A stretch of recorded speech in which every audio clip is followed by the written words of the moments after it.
Do you have any idea what it's like to be helpless?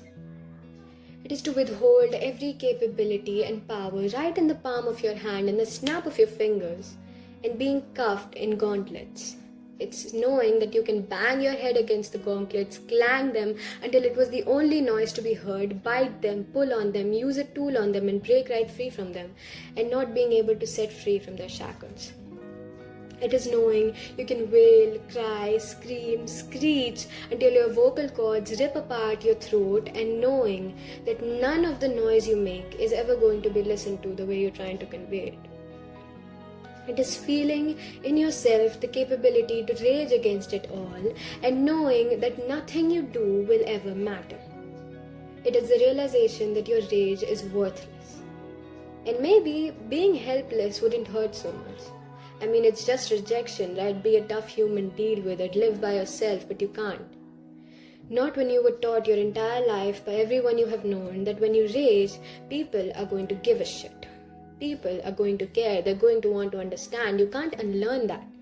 You've been taught the lesson with countless evidences. You know obliviousness is not right. You know that everyone else knows that obliviousness is not right. And yet no one seems to give a shit like they said they would. It's like being the wife of the man who loves you, told you you're deserving of someone who loves you unconditionally, promising to be that someone and then marrying him only to be slapped in the face and bruised when you show him the conditions he's supposed to accept. It's not just anger, it's almost bewildering. It's like they taught you to love a game that you never wanted to play, and the moment you thought you could have fun, changed all the rules. Being helpless is like knowing the fact that you hold the capability to bite off your own fingers in starvation and being disgusted, stopped because your brain's the one controlling your pain receptors and it's never going to have the ability to feel hunger the way your stomach does. Being helpless is feeling worthless to the core of your existence. It's wanting to live a dissolute life more than ever and being punished because dissolution is a sin. That's how the world works, sweetheart. You can't do everything you want. Some things you love are sins and you can't do them. Whether or not you're able to live without it, no one cares. Gosh, I feel disgust. I taste it on my tongue that swirls with the saliva on my mouth that I'm urging to spit out, but my lips are closed. It tastes so repulsing. I feel like the salt has filled up my mouth, swelled up my cheeks, and the grains of it are right on the edge of my crinkled lips. And see, I don't have a problem eating it. It's just I've been taught to like sweet, and that sugar was the sweetest thing in the world. I hear stories, I read stories, I tell stories, I've seen stories every day about violations of everything I've been taught was right, about committing of sins I was told to give up or die, and in reaction to them, I feel shrugs of shoulders standing beside me, chuckles of a political joke breathing down my neck from behind me, silence of the teachers that have taught us in front of me, and a terrifying normalcy from the class I studied with, echoing through the room, causing me to bow my head to the ground. I see words. I remember facts of the manuscripts, letters, architecture, bones, and evidences of mistakes that happened before we stood here, that were dug from this ground with the hands of our own species.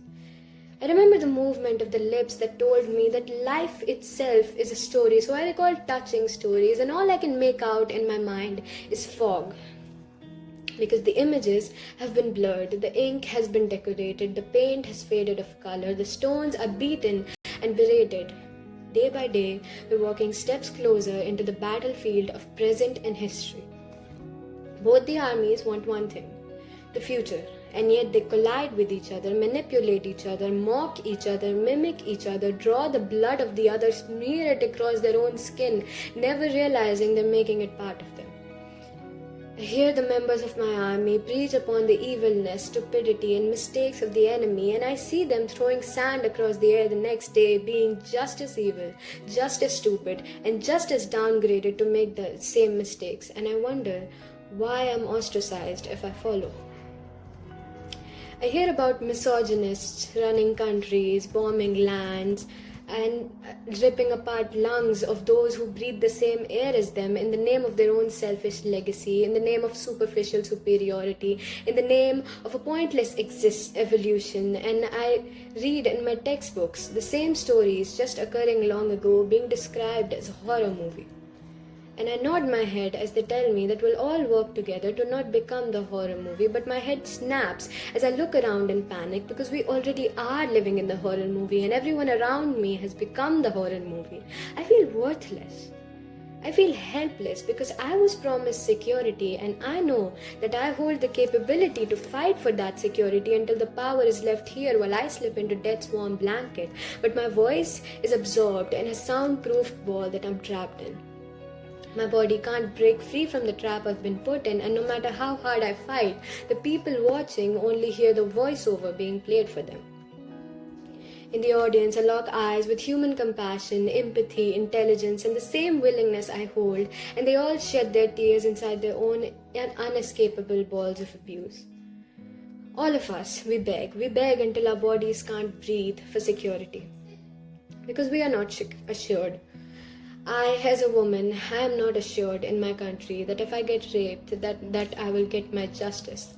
I am made to consider the possibility that my rapist might roam free, grab me any second and do it all over again, do it worse. And other women like me who go through my case are not assured that if they get murdered like that, they will get their justice. They are made to consider the possibility that they will be buried in their graves with souls alive and the abandoned calls of justice for the life that was stolen from them. No amount of jail time could ever compare to the pain of the dreams they never got the chance to even work upon. Not just in my country, in countries all over the world. The children of Palestine are not assured that they shall grow up in curiosity and learn. They are made to consider the possibility that they might die the next second and that they shall write their wills while they are breathing. The children of Congo are not assured that they shall be provided with the necessities they need in the system before they take the time to learn it. They are made to consider the possibility that they shall work like slaves in order to survive. And the ones that protect them, they are tortured, punished for not being brainwashed, murdered, and robbed of all the powers they hold to fight for the security they were promised.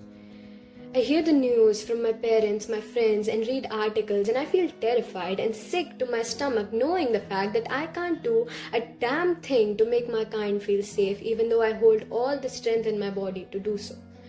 Because I know they'd rip this body to shreds if they had to, but they wouldn't stop. Not until the world has become a smoke machine, until the roads are filled with butchered parts of babies whose heads are being blown away like paintballs of blood. Not until a more than significant amount of it all has been destroyed to shreds and melted invisible and never to be regained in any way. And as the system goes, when it does stop, they'll remove all occurrence of it ever happening, erase it from the minds of the new ones, and abuse their spontaneity to feel pride that lets them sleep at night. Or they'll utter the one word that is useless in the face of all they destroyed. Apologies.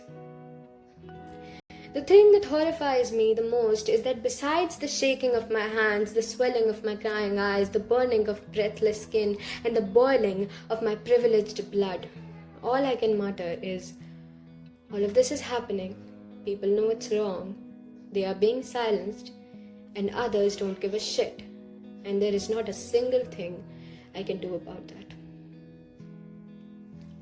What good is the strength in my bones if I can't reach out to a bleeding body and keep it from rotting as a corpse? What good is the warmth of my embrace when it makes the lonely people flinch because they've been taught to stay alert from the hotness of fires used to burn them? What good is the skin on my back if it cannot be scratched and clawed by the helpless ones I wish to hold? What good is this body if I cannot reach out to the ones who are cold? What good is all this knowledge you've taught me if all I have to do is print it out on a paper? And what good is this paper if the people reading it are condemned for following what you taught them? You say you created this system in a life already full of doom for the sake of evolution. But look into my eyes and answer me when I ask you, what good is your evolution into a non-violent animalistic species if you're really just trying to turn them all into robots and run an empire that worships you? The abusers are becoming friends, calculating abuse, laughing upon it over vodka, and pissing on the faces of those who question as if they're providing us fruit juice. I am not just devastated, I am not just nauseated, I am not just disgusted, I am not just frightened to every vein of my heart, I am mad. I am sick and I am mad over the fact that everyone is saying stupidity is a justification. Stupidity is not a justification. Stupidity is not innocence. Spontaneity, curiosity to learn is innocence. Knowledge is a chance at redemption, and whether you use it to save or abuse it to manipulate determines whether or not you're a good person. And judging off how you treat the ones learning, this society that we've built in our heads that we keep pretending for doesn't give a shit about being a good person. You see, maybe it wouldn't hurt so much if you had just said that you don't give a shit about anyone, but it does, because you taught us that you were in the position of power that was going to keep us safe. And none of us are safe. Not a single one of us. So you can blackmail the supposedly good silence all you want to serve yourself, but when all your distractions are destroyed and when the only companion you have with yourself is pain, you better not deny the fact that you are the liar you villainized as a sinner to do it. Right now, as I write this piece, I'm scared of sharing it. I'm scared of being silenced. I will be scared every time I speak upon it. And it is devastating to realize that I am helpless against that.